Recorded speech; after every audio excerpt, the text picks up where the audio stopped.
بسم الله الرحمن الرحيم. إن الحمد لله نحمده ونستعينه ونستغفره ونسترشده ونستهديه ونعوذ بالله تعالى من شرور أنفسنا ومن سيئات أعمالنا. إنه من يهده الله فلا مضل له ومن يضلل فلا هادي له. وأشهد أن لا إله إلا الله وحده لا شريك له، وأشهد أن محمدًا عبده ورسوله وصفيه من خلقه وحبيبه. نشهد أنه بلغ الرسالة وأدى الأمانة ومحى الظلمة وجاهد في الله حق جهاده حتى أتاه اليقين. فصلاة الله وسلامه عليه ما تعاقب الليل والنهار. أما بعد، فإن أصدق الحديث كتاب الله تعالى، وخير الهدي هدي النبي صلى الله عليه وسلم، وشر الأمور محدثاتها، وكل محدثة بدعة، وكل بدعة ضلالة، وكل ضلالة في النار. أعاذنا الله وإياكم من عذاب النار. آمين رب آمين. أعوذ بالله من الشيطان الرجيم. بسم الله الرحمن الرحيم. كافها يا عين صاد. ذكر رحمة ربك عبده زكريا إذ نادى ربه نداء خفيا قال رب إني وهن العظم مني واشتعل الرأس شيبا ولن أكن بدعائك رب شقيا وإني خفت الموالي من ورائي وكانت امرأتي عاقرا فهب لي من لدنك وليا يرثني ويرث من آل يعقوب واجعله ربي رضيا. يا زكريا إنا نبشرك بغلام اسمه يحيى لم نجعل له من قبل سميا قال رب أنى يكون لي غلام وكانت امرأتي عاقرا وقد بلغت من الكبر عتيا قال كذلك قال ربك هو علي هين وقد خلقتك من قبل ولم تك شيئا قال رب اجعل لي آية قال آياتك ألا تكلم الناس 3 ليال سويا. صدق الله العظيم. Hizi ni aya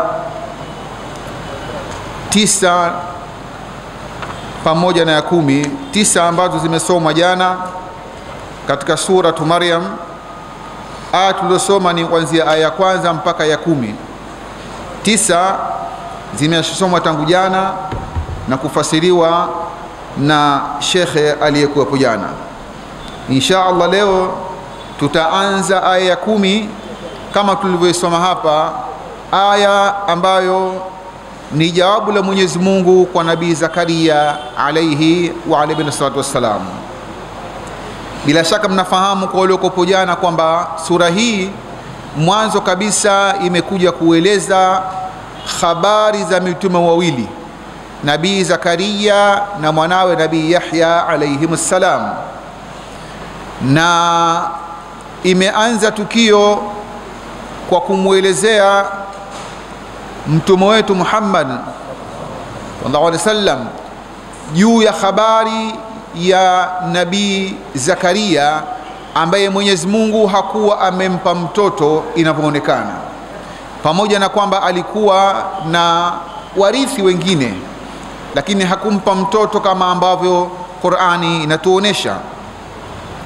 Na mwanzo kabisa wa sura Mwenyezi Mungu anatuambia kumbukeni habari ya Zakaria. Sikusudii kurudia, lakini nakusudia sote tuwe katika ukurasa mmoja ili isiwe sasa hili jawabu limekujaje, kwa sababu tukianza aya ya 10 tutaanza na kitu kama jawabu ambalo Nabii Zakaria alitarajia Mwenyezi Mungu amjibu.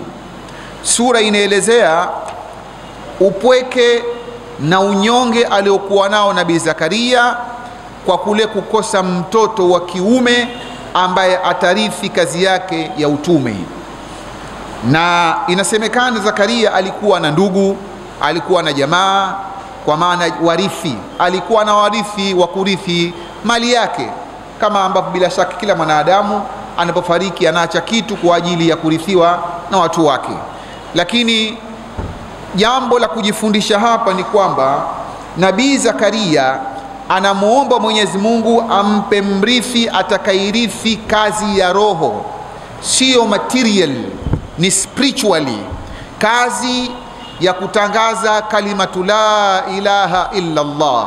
Ndiyo jambo ambalo Zakaria anamlilia Mwenyezi Mungu, kwa sababu mwanzo wa sura Mwenyezi Mungu atuambia, kumbuka Muhammad idh nada rabbahu nidaan khafia. Zakaria alipomuita Mwenyezi Mungu, alipomuomba Mwenyezi Mungu kwa dua ya hali ya chini, sio kupiga makelele wala ghasia. Nidaan khafia, kwa sauti ya chini.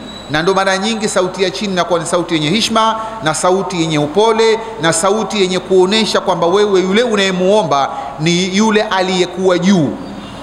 Mwenyezi Mungu Jalla waala aliwakataza hata masahaba kumpigia makelele mtume, akasema katika suratul Hujurat, innal ladhina yudanunaka min wara'il hujurat, hakika wale ambao kwamba wanakuja kukunadia kukuita kwa kelele nyuma ya nyumba, aktharuhum la yaqiluna, wengi hawana akili. Mlango upo, nyumba ipo, unajua utakuja kumwona mtu uko ndani, unasimama nje, Muhammad bila shaka akili yako si nzuri. Gonga mlango, ingia ndani, muone, umwambie nimekuja kusema kadha kadha. Kwa Mwenyezi Mungu jambo hili akalikemea. Sasa mafundisho ya kimtume ni kumwomba Mwenyezi Mungu kwa sauti ya chini yenye heshima, nidaan khafia. Qad rabbi, akashtakia Nabii Zakaria kwanza hali yake, kwanza anajenga hoja kabla hakupeleka matlaba. Na hii ndiyo sifa ya waumini mbele ya Mwenyezi Mungu Jalla waala. Mara nyingi wanatakiwa wamsifu Mwenyezi Mungu, kwa mfano kwa kusema alhamdulillahi rabbil alamin, namshukuru Mwenyezi Mungu mola wa ulimwengu wote, arrahmanir rahim, unamsifu Mwenyezi Mungu, maliki yaumiddin, mfalme wa siku ya malipo, iyyaka na'budu wa iyyaka nasta'in, wewe unamsifu Mwenyezi Mungu kwa sifa zake. Mwisho ndo unaleta ihdinas siratal mustaqim, tuongoze njia uliyonyooka, baada ya kumsifu Allah.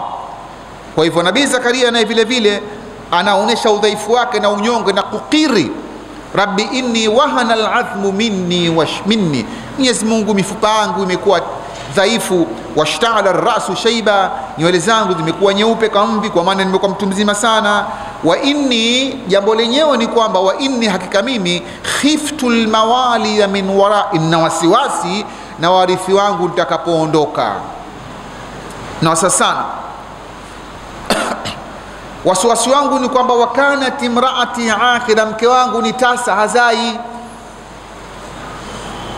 Sasa yeye kajenga hoja katika hali ya kimaumbile ya kawaida. Mungu kapanga mipango katika dunia kwamba ukipigwa ngumi utaumia, ukitiwa motoni utaungua, ukichoma sindano utaumia, ukikata kwa kisu utatoka damu. Hizi ni sheria za kimaumbile Mwenyezi Mungu kazipanga, natural causes wanaitwa wazungu. Nabii Zakaria kwanza alijenga hoja katika natural causes kwamba mke nimeoa, lakini mke tasa, kwa hiyo kupata mtoto jambo gumu. Sasa Mwenyezi Mungu Jalla waala anamsikiliza, kisha anaomba fahabli min ladunka waliya, nipe mrithi toka kwako. Pamoja na udhaifu, pamoja na vizuizi vilivyokuwepo, bado Zakaria ana yakini ya kuomba kwa Mwenyezi Mungu. Na huu ndio Uislamu, na huu ndio imani. Imani ni kutokumwekea Mwenyezi Mungu mipaka, kwamba mimi madhali mke wangu tasa, sasa hata nikiomba tapata vipi mtoto? Huo si Uislamu. Wewe kazi yako ni kuomba, masala ya kukubaliwa na kupewa ni masala Mwenyezi Mungu. Kwako wewe ni kuomba. Kwa nini? Kwa sababu Mwenyezi Mungu kakwambia niombe, ud'uni astajib lakum, niombeni nitakupeni. Tayib, mtoto huyu Mwenyezi Mungu sitaki labda aje akae dukani kwangu, sitaki labda aje akae shambani kwangu, sitaki labda aje arithi mali. Yarithuni wa yarithu min ali Yaqub, aje kijana huyu aje kurithi kazi yangu na kazi ya familia yangu tangu baba yangu Yaqub na Yusuf na wengineo. Waj'alhu rabbi radhiya, Mwenyezi Mungu nakuomba mtoto huyu umfanye ni mwenye kuridhiwa, umridhie. Kisha aya zinaendelea, tunakwenda haraka kwa sababu sio darasa yetu, tunapita ili kuona sababu. Mwenyezi Mungu Jalla waala fauran, yani moja kwa moja akamjibu, ya Zakaria inna nubashiruka bighulam, ewe Zakaria sisi tunakubashiria utapata mtoto wa kiume. Ghafla namna hiyo Zakaria akashangaa, akajenga zile hoja za kibinadamu kwamba labda mimi nilidhani labda naweza nikaambiwa oa mke mwingine upate watoto, labda naweza nikaambiwa labda tafuta mtoto labda wa kulea, labda Mwenyezi Mungu ananiambia atanipa mtoto, hali ya kuwa mimi. Anatoa hoja sasa. Tena Mwenyezi Mungu kabla nyakati hajajibu akamwambia kwa ukika zaidi, na jina pia ninakupa mimi, ismuhu Yahya, jina lake ni Yahya, na ameitwa Yahya wanasema maulama li Yahya, ili awe hai aje afanye malengo alioambiwa na baba yake ya kurithi kazi ya utume. Jina hili lam naj'al lahu min qablu samia, halikuwepo hapo kabla. Ndio mara ya kwanza kabisa katika ardhi kunatokea jina linaitwa Zakaria, jina ambalo Mwenyezi Mungu kalitoa kwa kumpa mtume wake. Zakaria akajibu, rabbi anna yakunu li ghulam, ya Allah vipi mimi nitakuwa na mtoto? Anajenga hoja za kibinadamu. Wa kanat imraati aqira, hali yakuwa mke wangu mimi ni tasa hazai. Wa kad balaghtu min alkibari itiya, nami nishakuwa mtu mzima. Anajenga hoja udhaifu wa mke wake, udhaifu wake na hali halisi ya natural causes, ya hali za kimaumbile. Qala kadhalika, Allah Jalla waala akamjibu hivyo hivyo. Qala rabbuka huwa alayya hayyin, anasema Mwenyezi Mungu wako kwake yeye jambo jepesi mno, na tunajua sote inma amruhu idha arada shay yaqul lahu kun fayakun. Mwenyezi Mungu akitaka lake usema kun fayakun, linakuwa mara moja. Kwa hiyo kwa Mwenyezi Mungu ni jepesi mno. Na usichangae, wakad khalaqtuka min qabl, wewe mwenyewe umeumbwa hapo kabla na hukuwepo. Walam takusa shay'a, hujikuwa kitu. Mwenyezi Mungu katika Qur'an anatuambia sote sisi, hal ataa ala al-insani hinun min ad-dari lam yakun shay'an madhkura. Huyu mwanadamu dunia iliumbwa miaka mingi sana, ad-dahr yani miaka mingi sana, centuries, miaka kwa miaka, karne kwa karne, dunia ilikuwepo, mwanadamu hakuwa kitu kinachojulikana kabisa. Kwa hiyo Zakaria anaambiwa kwamba hata wewe mwenyewe hukuwepo, hukujulikana, lakini Mwenyezi Mungu akakuumba kwa duniani. Kadhalika waqad khalaqtu min qabli an taku shay'a, qala rabbi, sasa tunakuja aya za leo. Qala rabbi ij'al li aya. Zakaria sio kama hamuamini Mungu, maana wakati mwingine mtu anaweza kutoa challenge au akatoa swala au maombi kwa sababu hamuamini. Anayesema akimwambia mtu, bwana we, mimi kesho nitakutumia milioni 1, basi kama mtu hamuamini sema, sikiza bwana we, usisubiri kesho, kama unaweza nitumie 50,000 tu, hiyo kesho mengine 50 tu sasa hivi kama unaweza. Ikiwa hata 50 hawezi kumpa, maana yake huyo mtu anamdanganya. Kwa hiyo Mwenyezi Mungu Jalla waala anamsikiza Zakaria. Zakaria anasema rabbi ij'al li aya, yeye Mwenyezi Mungu wangu, nipe dalili, nionyeshe dalili kwamba mimi nitapata mtoto ambaye ataitwa Yahya, kwa sababu sio jambo jepesi. Na maneno haya Zakaria alikuwa anabashiriwa na malaika, anabashiriwa na malaika, na ni kawaida mitume wakati mwingine, binadamu mitume, wakati Mwenyezi Mungu anakuambia jambo lakini unataka ziada ili nafsi yako ikutulie. Si kama huamini, unaamini 100 juu ya 100 litakuwa, lakini kuna kitu nafsi yako inataharaka itakaipate. Kwa mfano labda Nabii Ibrahim katika surati al-Baqara, Mwenyezi Mungu Jalla waala Allah anasema, wa idh qala Ibrahim, Nabii Ibrahim alimwambia Mwenyezi Mungu, rabbi arini kaifa tuhyi mauta, Mwenyezi Mungu nionyeshe vipi unahuisha mauti. Qala walam tu'min, Allah akamwambia we Ibrahim huyaamini? Qala bala, asema hapana, walakin liyatma'inna qalbi, lakini nataka peace, nataka nafsi yangu itulie, nataka tumiinanul qalbi, ndio nataka mimi. Kwa hiyo ni tabia ya kibinadamu, hutaka kitu kidogo nafsi yake mtu itulie. Hata Ibrahim alifanya hivyo, haikuwa jambo baya kutaka kitu kama hicho. Si kama hamwamini Mungu, anamwamini sana. Ikiwa mtume atakuwa na shaka ya Mungu, basi hakuna mwingine yote ambaye atakuwa na hakika na imani yake. Tayeb, Mwenyezi Mungu akamjibu, dalili nitakupa. Akamwambia, ayatuka alla tukallima an-nasa 3 layalin sawiya, dalili zako kwamba utapata mtoto ni kwamba hutaweza kusema na watu kwa muda wa siku 3 mfululizo. Hutaweza. Hapa sasa Mwenyezi Mungu anaanza kumuonesha nabii Zakaria uwezo wake. Zakaria ni mtume, anamsabihi Mwenyezi Mungu asubuhi, mchana, usiku, kutwa kucha. Sio kama sisi mpaka msikitini uende, ukirudi dukani mambo ya kuuza na kununua, ukienda nyumbani mambo ya mke na watoto, ukitoka nje mambo ya mipira, ukienda barazani mambo ya siasa. Hapana, mitume 24/7 kama malaika.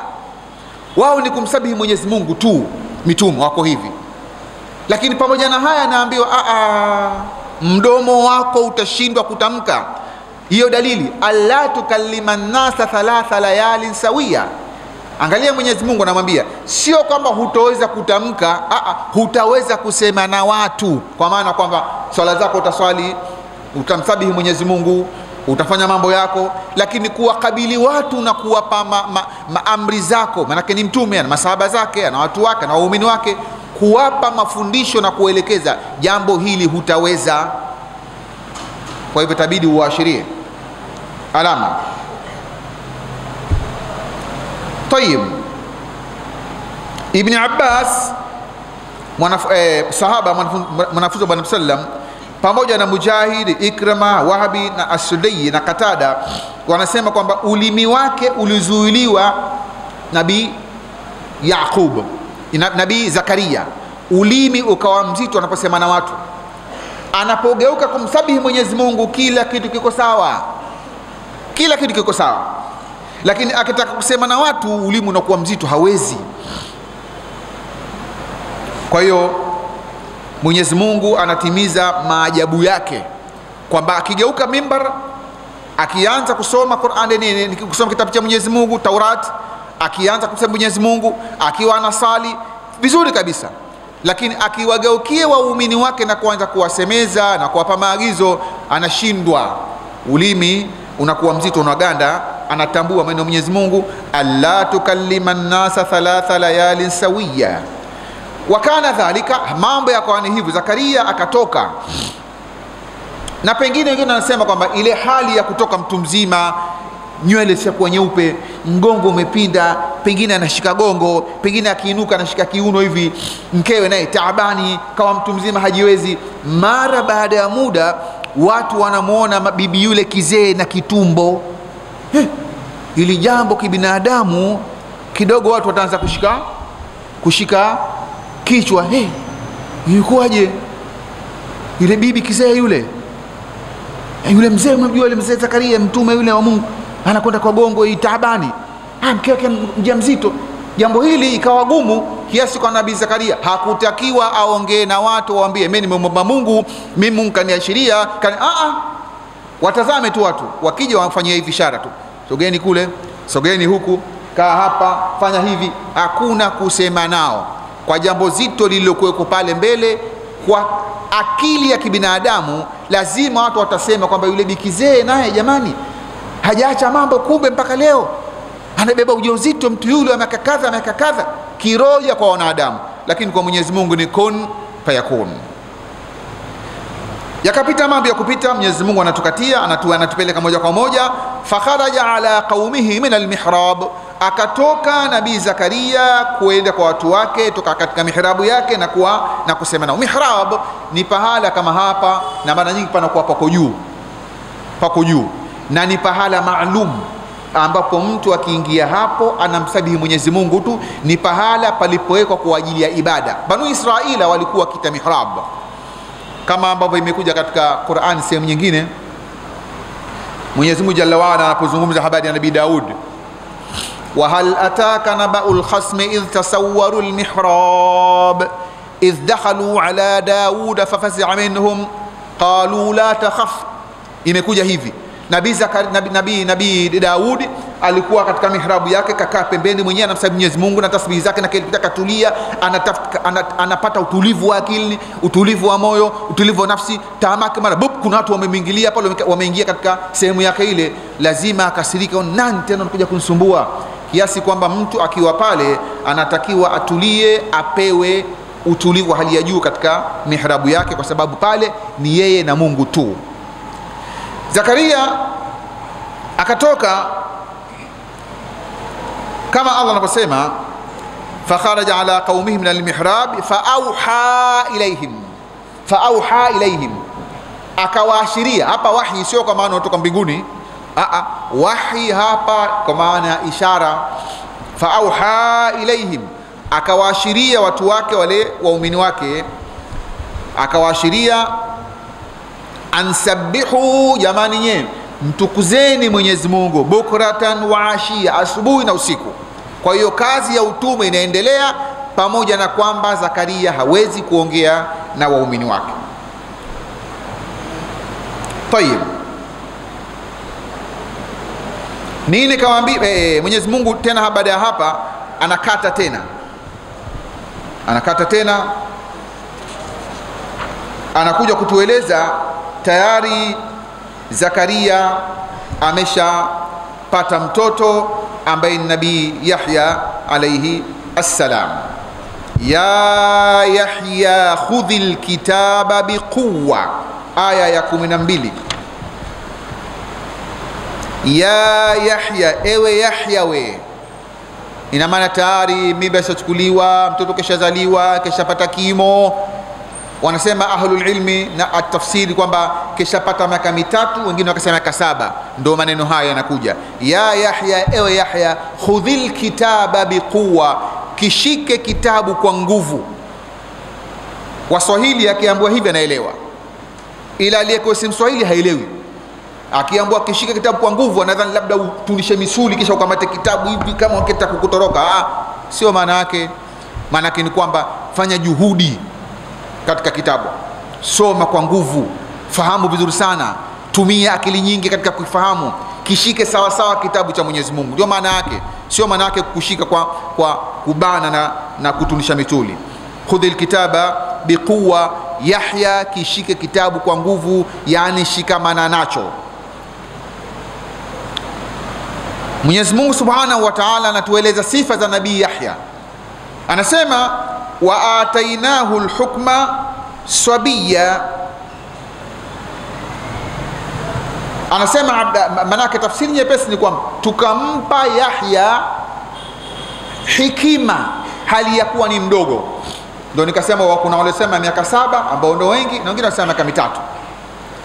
Na hapa aliposema alhikma wa atainahu alhukma, anakusudia kama tunasema Abdullah ibn Abbas, an-nubuwa, tukampa utume. An-nubuwa, tukampa nini? Utume. Wa huwa ibn 3 sinina, hali ya kuwa akiwa na miaka 3. Miaka mingapi? 3. Ndo sabii. Sabii maana mtoto. Kiarabu kina lugha kipana sana. Kuna janin, mtoto katika tumbo la mama. Kuna tifli, mtoto mduchu sana. Kuna huyu sasa sabii, anakwenda mpaka anakuwa ghulam. Kuna lugha nyingi za vijana. Mwenyezi Mungu anatuambia sabii, mtoto mdogo. Ibn Abbas anasema ni miaka 3. Katika akili ya kawaida unaona ni kiroja, mtoto wa miaka 3 anapewa utume? Ndio, kwa sababu Mwenyezi Mungu kataka kumwonyesha Nabii Zakaria maajabu yake na nguvu zake. Hata jumhuru ulama wanasema ni hivyo.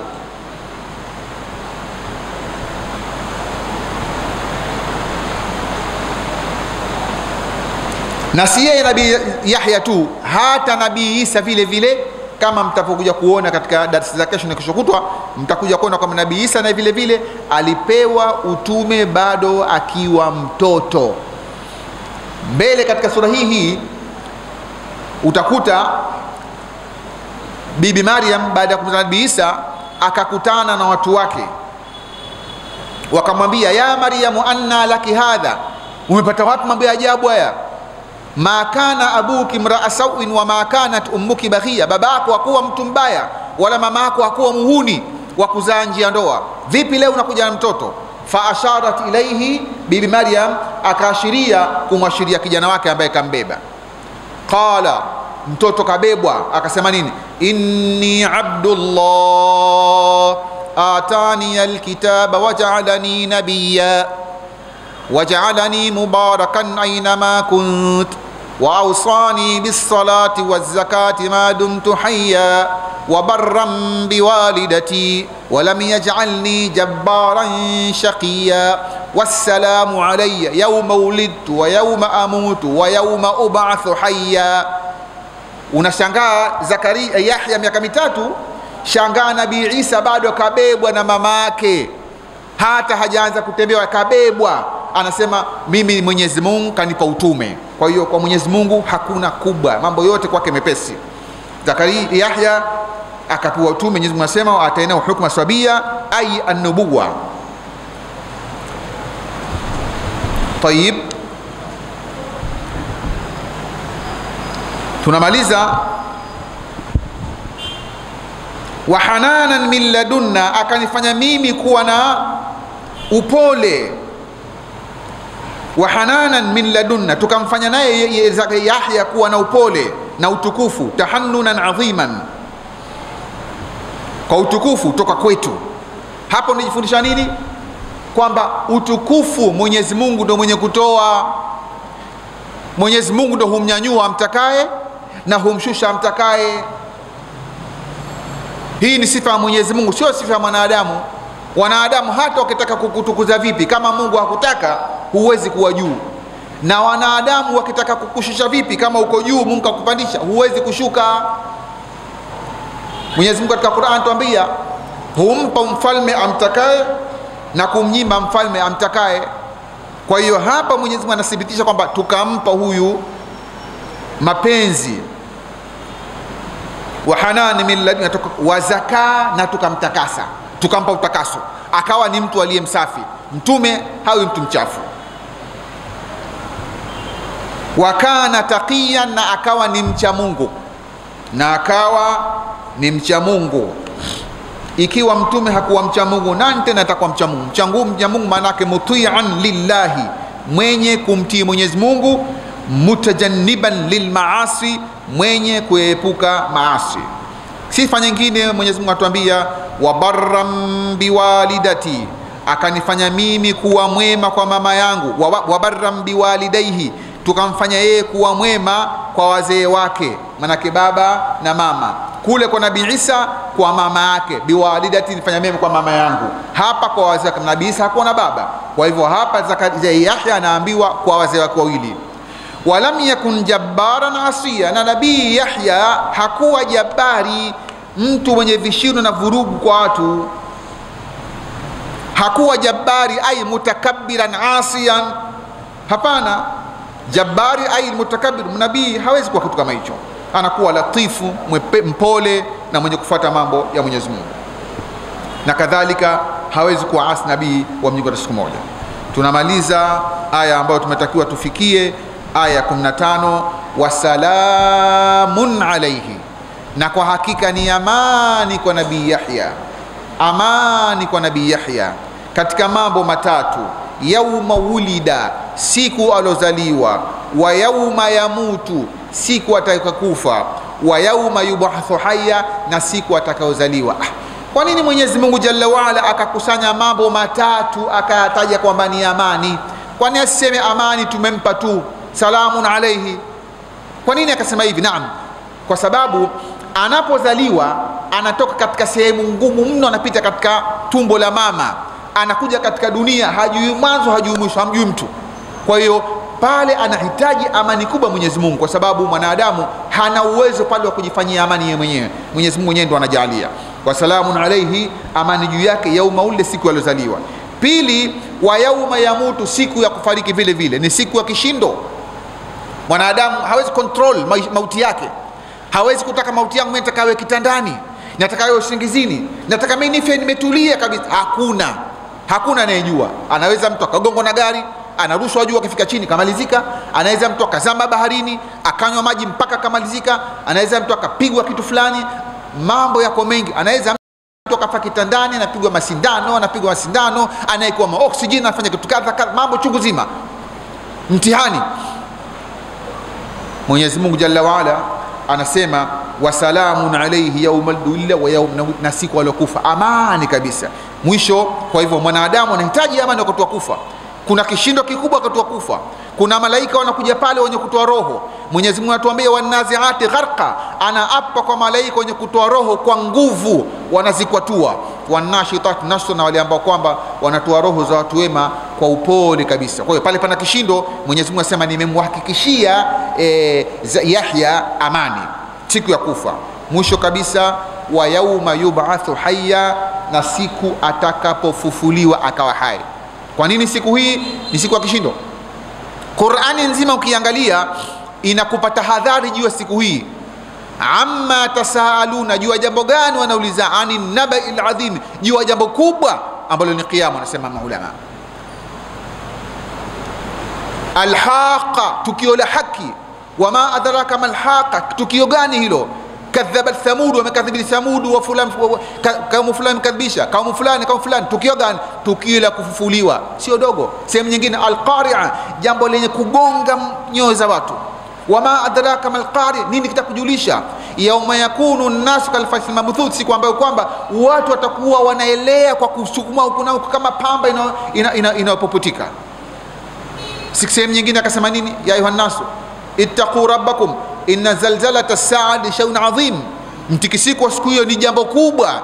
Mwenyezi Mungu anamwambia Yahya, amani kwako, amani kwako. Siku hii kaisifu Allah kwa kila kishindo.